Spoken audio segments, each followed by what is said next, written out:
আসসালামু আলাইকুম। সবাইকে মাহে রমজানের শুভেচ্ছা জানাচ্ছি। আপনাদের প্রশ্নের পরিপ্রেক্ষিতেই আজকের ভিডিওটা। বেসিক্যালি অনেকের প্রশ্ন হলো যে ঢাকা ইউনিভার্সিটির খাতা পুনর্মূল্যায়ন বা খাতা সাইলেন্স করে আদৌ কোনো লাভ বা রেজাল্ট পরিবর্তন হয় কিনা, এই বিষয়টা জানার জন্য। তাদের উদ্দেশ্যে বলবো, যদি আপনার মনে হয় যে আপনি আপনার রিটেনে বেসিক্যালি সমস্যাটা হয় কোথায়, রিটেনে বেসিক্যালি সমস্যাটা অনেকের হয়ে থাকে। সাপোজ আপনি এক্সপেকটেশন করছিলেন পরীক্ষা দেওয়ার পরে যে অ্যাট লিস্ট আমার মার্ক থাকবে হলো 20, কিন্তু দুর্ভাগ্যবশত রেজাল্ট পাওয়ার পরে মার্ক দেখেছেন 13 থেকে 14। তখন আপনার ম্যারিটটা হিউজ পিছনে কিন্তু চলে গেছে। কেননা 1-2 মার্কের জন্য কিন্তু ম্যারিটটা অনেক বেশি পিছনে চলে যায়। আপনাদের যদি ডাউট থাকে, আর যেহেতু ঢাকা ইউনিভার্সিটির admission test life on time এবং ম্যারিটটা অনেক বেশি গুরুত্বপূর্ণ ভালো একটা সাবজেক্ট পাওয়ার ক্ষেত্রে, সুতরাং আপনি যদি প্রয়োজন মনে হয় তাহলে অল্প কিছু টাকার জন্য খাতা চ্যালেঞ্জ না করে বসে থাকবেন না।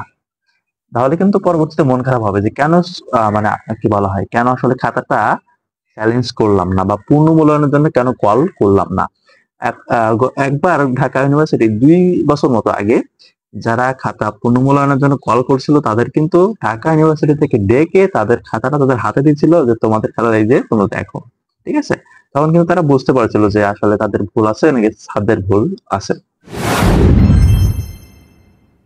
আর যদি খাতা মূল্যায়নের পরে স্যারদের নাম্বার কাউন্টে ভুল হয় তাহলে তোমার রেজাল্টটা পরিবর্তন হবে। কিন্তু যদি খাতাটা দেখা হয়ে যায় এবং নাম্বারটা আগে থেকেই যা ছিল তাই থাকে, তাহলে কিন্তু পুনরায় খাতাটা খুব ভালোভাবে রিচেক করা হবে না। হ্যাঁ, এজন্য লাভ বলতে কি, তাহলে তুমি খাতা দেখার সুযোগ পাইতে পারো, নাম্বার 1।